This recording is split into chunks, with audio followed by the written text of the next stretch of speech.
அருவி அப்படின்னு சொன்னாலே அது இயற்கையோட சேர்ந்ததுன்னு சொல்லணும். இன்றைய தினம் நாம பேச போறது பாதாளத்தில் இருக்கக்கூடிய ஒரு புதிய அருவியை பற்றி. புதையுண்ட மர்மம் இதன் பின்னால நிறைய இருந்தது. எப்படி இந்த அருவி உருவானதுன்றதே ஒரு பெரிய மர்மமா இருந்தது.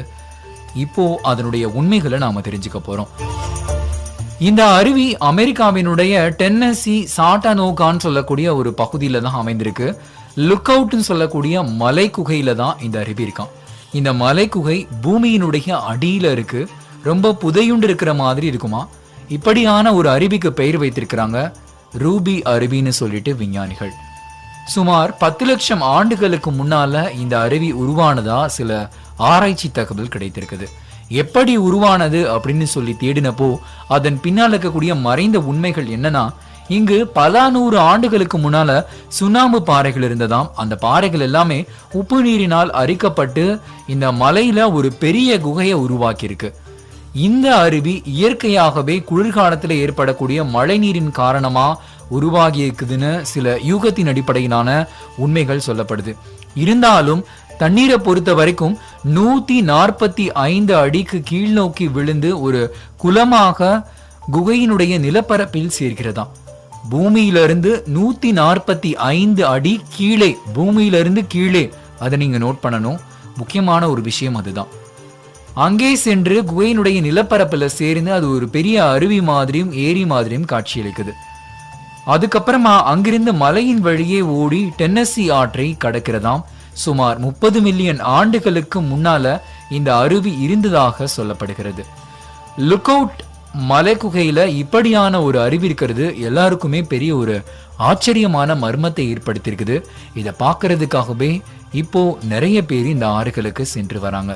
ரூபி அருவியினுடைய குகைக்கு போறதுக்கு 20ஆம் நூற்றாண்டு வரைக்கும் எந்த விதமான பாதைகளும் வழிகளும் இல்லாம இருந்தது.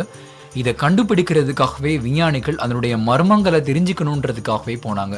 1905ஆவது வருஷம் நடைபெற்ற ரயில்வே சுரங்க பாதையின் கட்டுமான பணிக்காக இந்த லுக் அவுட் மலை குகையில இயற்கையான துளைகளும் மூடப்பட்டிருந்தது.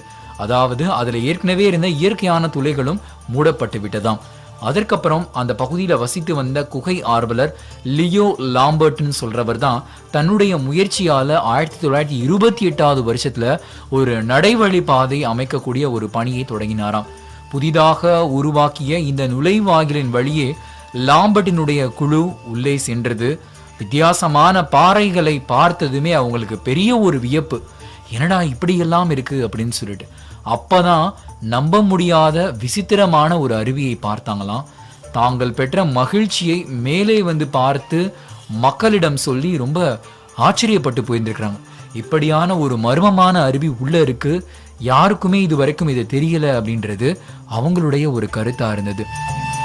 லுக் அவுட் மலை குகை மற்றும் அருவி ரெண்டையுமே பொதுமக்கள் பார்க்கக்கூடிய வகையில திறந்து வச்சாங்க. லுக் அவுட் மலை குகை பொதுமக்களுடைய ஆர்வத்தை அதிகமாக ஈர்த்ததால 1935ஆவது வருஷம் இது மூடப்பட்டது. அருவி பார்வையாளர்களுடைய கண்களுக்கும் மனதிற்கும் நிறைவை தந்ததால் ஒரு பெரிய சுற்றுலா தலம் ஆகிடுச்சு. பின்னாட்கள்ல குகையில் இருக்கக்கூடிய மின்சார விளக்குகள் அமைக்கப்பட்டு உலகிலேயே மிகப்பெரிய மின்சார விளக்கு அமைக்கப்பட்ட முதல் குகைன்ற ஒரு பெயரையும் பெற்றது. மேலும் எலிவேட்டர்னு சொல்லக்கூடிய மின்தூக்கி வசதியும் இங்கதான் முதல்ல செய்யப்பட்டதுன்னு சொல்றாங்க. இப்படியான ஒரு மர்மம் நிறைந்த ஆறு இந்த பூமிக்குள்ள இருக்குது.